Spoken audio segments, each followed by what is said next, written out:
పూరా లోకల్. తెలంగాణలో స్థానిక సంస్థల ఎన్నికలపై ఉత్కంఠకు ఈ రోజు తెరపడనుంది. స్థానిక సంస్థల ఎన్నికల్లో బీసీలకు 42% రిజర్వేషన్లపై ఈ రోజు హైకోర్టులో వాదనలు కొనసాగనున్నాయి. ఆ తర్వాత తీర్పు వెలువడే అవకాశం ఉంది. దీంతో రాజకీయ పార్టీల నాయకులు, కింది స్థాయి నేతలు, అధికారులు, బీసీ సంఘాలు హైకోర్టు ఏ నిర్ణయం తీసుకుంటుందో అని ఎదురు చూస్తున్నాయి. హైకోర్టు తీర్పు ద్వారా బీసీలకు 42% రిజర్వేషన్లు సాధ్యమవుతాయా లేదా, ఇప్పట్లో ఎన్నికలు జరుగుతాయా లేదంటే వాయిదా పడతాయా అన్న అంశాలన్నింటికీ సమాధానం దొరకనుంది. బీసీలకు స్థానిక సంస్థల్లో 42% రిజర్వేషన్లు కల్పిస్తూ బీసీ సంక్షేమ శాఖ జీవో నంబర్ 9 జారీ చేసింది. అందుకు అనుగుణంగా పంచాయతీరాజ్ శాఖ సైతం 41, 42 జీవోను జారీ చేసింది. ఈ జీవోలు సుప్రీంకోర్టు తీర్పునకు విరుద్ధమని, ఆ జీవోలను కొట్టేయాలని రెడ్డి జాగృతి నేత బుట్టంగారి మాధవరెడ్డి హైకోర్టును ఆశ్రయించారు. గత నెల 27న హౌస్ మోషన్ పిటిషన్ దాఖలు చేశారు.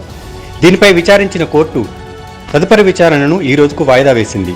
ఈరోజు హైకోర్టులో కోర్టు 1లో 42 అంశంగా ఈ petition chief justice Aparesh Kumar Singh ధర్మాసనం ఎదుటకు రానున్నది.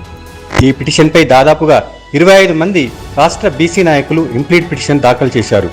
వీరిలో ప్రధానంగా MP R Krishnaiah, MLC Mallanna, మాజీ ఎంపీ వి హనుమంతరావు తదితరులున్నారు. బీసీ రిజర్వేషన్లకు మద్దతుగా వీరందరూ తమ వాదనలు వినిపించేందుకు సిద్ధమయ్యారు. బీసీల జనాభాకు అనుగుణంగా రిజర్వేషన్లు కల్పించాలని, రాజకీయంగా గుర్తింపు రావడానికి ఇదొక అవకాశమని వారు వివరించనున్నారు. మరోవైపు బీసీ రిజర్వేషన్ల కోసం ఏడాది కాలంగా రాష్ట్ర ప్రభుత్వం వివిధ దశల్లో ఈ ప్రక్రియను చేపట్టింది. ఈ అంశాన్ని రేవంత్ ప్రభుత్వం ప్రతిష్టాత్మకంగా తీసుకుంది. బీసీలకు రిజర్వేషన్ కల్పించే అంశంపై అడుగడుగునా జాగ్రత్తలు తీసుకుంటోంది. హైకోర్టులో విజయం సాధించేందుకు తీవ్రంగా ప్రయత్నిస్తోంది.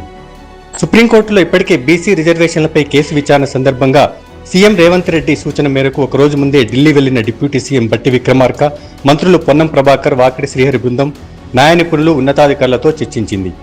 సుప్రీంలో రాష్ట్ర ప్రభుత్వం తరపున సీనియర్ లాయర్ అభిషేక్ సింఘ్వి, సిద్ధార్థ దవే హాజరయ్యారు. ఇక హైకోర్టులో బీసీ రిజర్వేషన్ కేసు విచారణ నేపథ్యంలో అనుసరించాల్సిన వ్యూహం, చేపట్టాల్సిన చర్యలు తదితర అంశాలపై ఇప్పటికే రేవంత్ రెడ్డి ప్రత్యేక సమావేశం నిర్వహించారు.